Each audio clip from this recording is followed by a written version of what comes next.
बहुत बहुत स्वागत है आपका। Thank you very much for coming to the video. आए हैं तो सेशन को पूरा देखेगा because I am gonna tell you a motivational story today.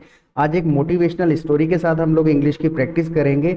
और अगर आपने इंग्लिश सीखने की शुरुआत की है या आप बेसिक से एडवांस की तरफ जा रहे हैं तो एक बेस्ट प्रैक्टिस है you start listening to the English as much as you can, क्योंकि जितना ज़्यादा आप इंग्लिश को सुनोगे उतनी ही जल्दी आप इसको अडॉप्ट कर लेंगे।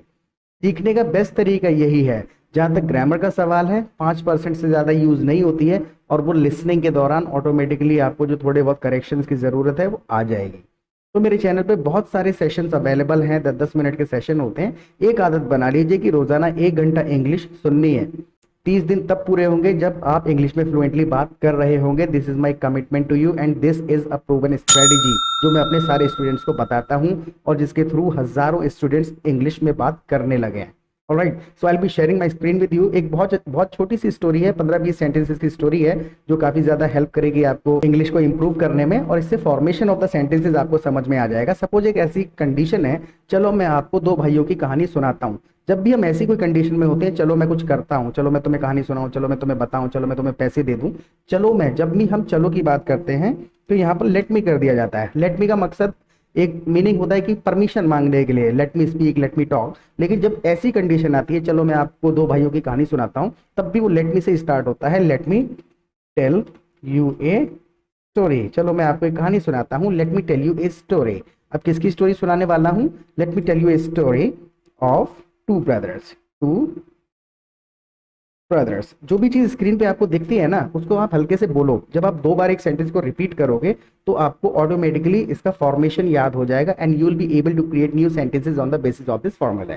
ऑलराइट, मैं चाहूँ तो इसको कॉपी पेस्ट भी कर सकता हूँ, जल्दी से निपटा दूं, लेकिन मैं इसको धीरे धीरे लिखता हूँ ताकि आपको फॉर्मेशन ऑफ द सेंटेंस समझ में आ जाए। So B patient because learning takes time. सीखने में समय लगता है, पेशेंस रखने हैं। मैक्सिमम 15-16 मिनट का सेशन होगा, काफी ज्यादा हेल्पफुल रहेगा। Let me tell you a story of two brothers. चलो मैं आपको दो भाइयों की कहानी सुनाता हूँ। Now the next sentence is, वे दोनों एक गांव में रहते थे। वे दोनों यानी कि यहां से हम स्टार्ट कर सकते हैं बोथ ऑफ देम, यानी कि वो दोनों। वो दोनों के लिए बोथ ऑफ देम। और कहाँ रहते थे? Lived in a village. Both of them lived in a village. वो दोनों एक गांव में रहते थे। Now the next sentence is, उनमें से एक 3 साल का था और दूसरा 10 साल का। अगर आप मेरे चैनल पे पहली बार आए हैं तो प्लीज छोटा सा रेड बटन है, सब्सक्राइब जरूर कर लीजिएगा, क्योंकि लगभग हम रोजाना एक सेशन अपलोड करते हैं। और नोटिफिकेशन बेल आइकन को दबा दीजिएगा, क्योंकि जैसे सेशन अपलोड हो तुरंत आपको नोटिफिकेशन मिल जाए। रोज की प्रैक्टिस करके देखिए, सच में फायदा होगा। उनमें से एक 3 साल का था और दूसरा 10 साल का। वन ऑफ देम, उनमें से एक 3 साल का था ना, वन ऑफ देम वॉज 3। इतना कह के छोड़ दिया जाता है इंग्लिश में। One of them was 3 and other was 10 years old। One of them was 3 and other was 10 years old, यानी कि उनमें से एक 3 साल का था। One of them was 3 and other was 10 years old। दूसरा वाला 10 साल का था। One of them was 3 and other was 10 years old, यानी दूसरा 10 साल का था। Now the next sentence is, एक बार वे खेलने के लिए गांव के बाहर चले गए। एक बार वो खेलने के लिए गांव के बाहर चले गए। एक वंस, वंस मतलब एक बार। और कहाँ गए थे वो? Once they went. एक बार वो चले गए। कहाँ गए?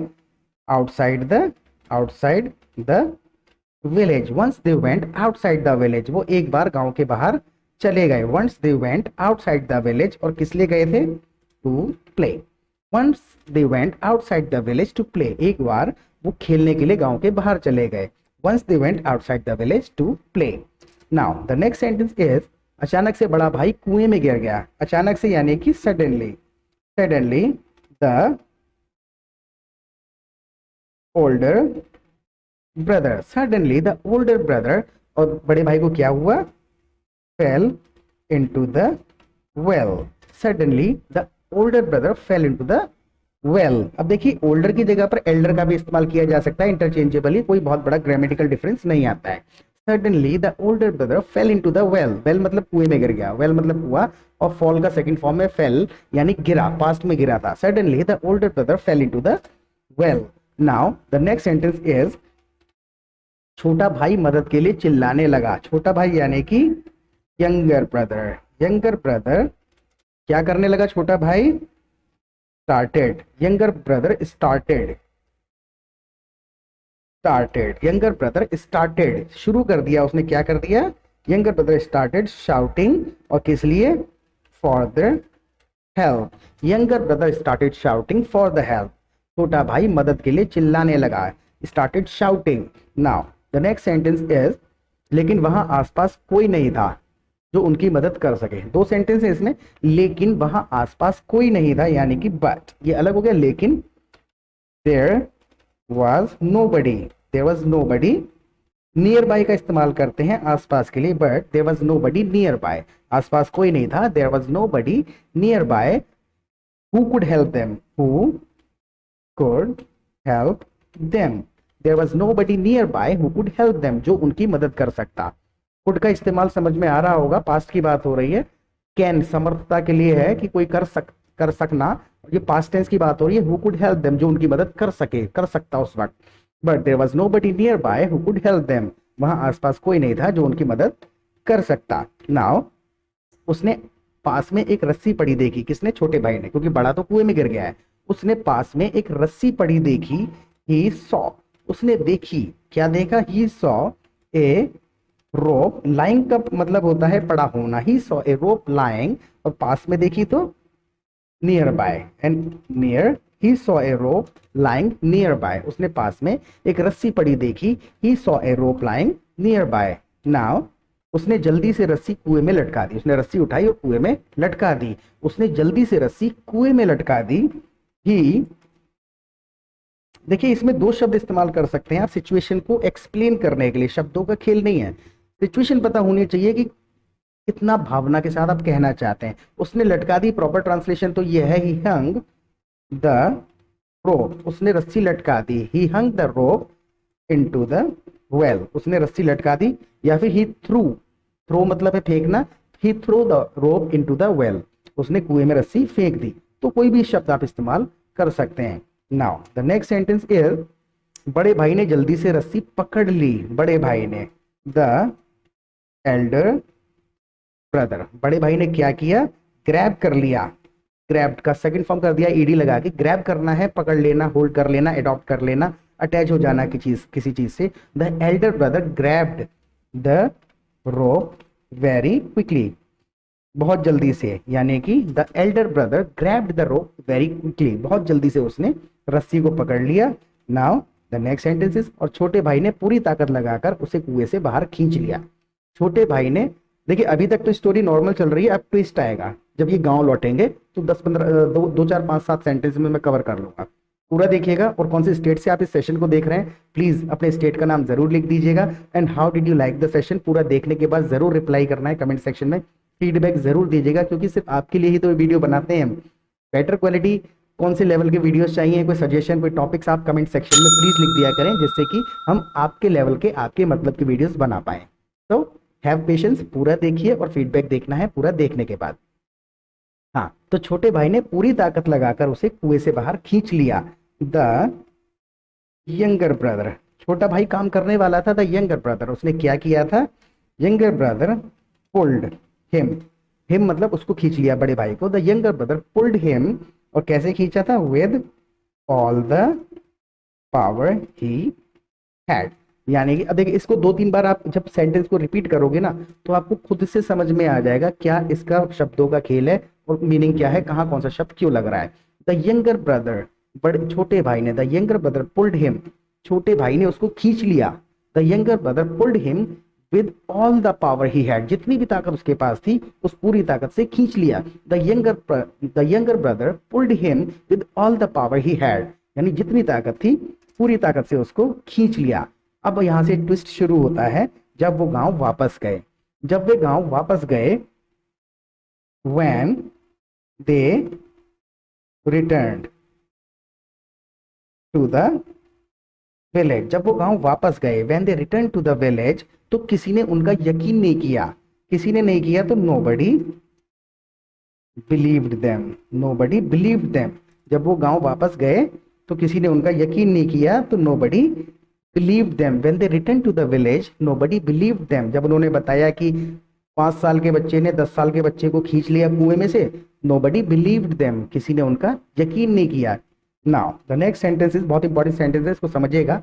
हर किसी ने सोचा, अब इसको लिटरली ट्रांसलेशन नहीं करेंगे, हर किसी ने सोचा यानी कि everybody was like, everybody was like यानी हर कोई मन में ये सोच रहा था, एवरीबडी वाज लाइक, हर किसी का ख्याल ये था, क्या ख्याल था, एक 5 साल का बच्चा 10 साल के लड़के को कैसे उठा सकता है।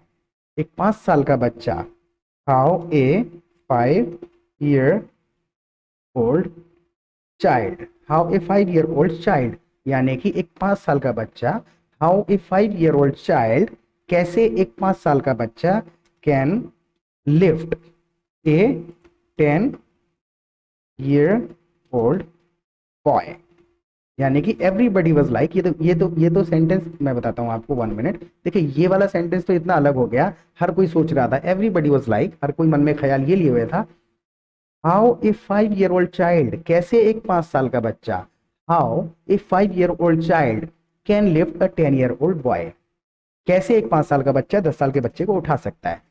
2-3 बार रिपीट करोगे खुद से आपको शब्द कहाँ क्यों लगा है, कौन सा वाला समझ आ जाएगा। Now the next sentence is, ये कैसे संभव है, दूसरा सवाल उठ रहा था, ये कैसे संभव है, तो सिंपल सा है, how is it gosh it possible, ये कैसे संभव है, हर किसी के मन में सवाल उठ रहे थे, how is it possible. Now वहां पर एक बहुत बुद्धिमान व्यक्ति था, एक बूढ़े आदमी ने कहा हाँ संभव है, एक बूढ़े आदमी ने कहा, तो एन ओल्ड मैन, देखिए एन हमने इस्तेमाल इसलिए किया है, AEIOU से पहले जो भी इन लेटर से जो भी शब्द इस्तेमाल होते हैं उनसे पहले एन लगाया जाता है, जैसे कि a fan, a bottle, an apple, तो वहां बूढ़ा एक आदमी था, एन ओल्ड मैन, एक बूढ़े आदमी ने कहा, said, an old man said, एक बूढ़े आदमी ने कहा, क्या कहा, यस इट इज पॉसिबल, हाँ ये संभव है। लोग कह रहे थे हाउ इज इट पॉसिबल, कैसे पॉसिबल है 5 साल का बच्चा 10 साल के लड़के को खींच ले। बूढ़े आदमी ने कहा, an old man said yes it is possible. Now 2 sentence और बाकी हैं, बहुत इंपॉर्टेंट होगा। लोगों ने बूढ़े आदमी से पूछा, लोगों ने बूढ़े आदमी ने बूढ़े आदमी से पूछा, पीपल यानी लोगों ने, पीपल आस्क्ड, किससे पूछा, द ओल्ड मैन, लोगों ने बूढ़े आदमी से पूछा, people asked the old man, और क्या पूछा, ये बच्चा इतना वजन कैसे उठा पाया।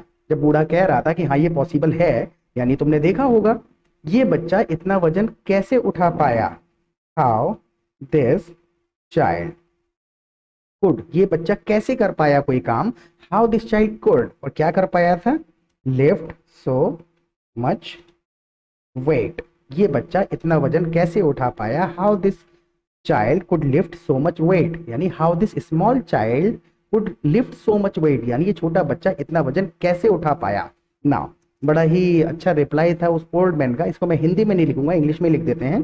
बूढ़े व्यक्ति ने जवाब दिया क्योंकि वहां पर कोई भी नहीं था उसे बताने के लिए कि तुम ये काम नहीं कर सकते, because nobody was there, because nobody, कोई नहीं था, बिकॉज नोबडी वाज देयर, कोई नहीं था वहां पर, किस लिए, उसे बताने के लिए कि तुम नहीं कर सकते, इसलिए उसने कर डाला, because nobody was there to tell him that you can not do that. Usually जब हम कोई काम नहीं कर पाते हैं, कोई व्यक्ति हार मान लेता है, छोड़ देता है, उसके पीछे रीजन ही ये है कि उसको बताने वाले हजारों लोग होते हैं कि तुमसे नहीं होगा।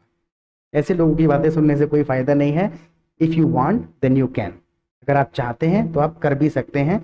सो सेशन कैसा रहा, यूजफुल था नहीं था, फीडबैक जरूर दीजिएगा। कल दोबारा मिलते हैं एक नए सेशन के साथ। Till then bye bye.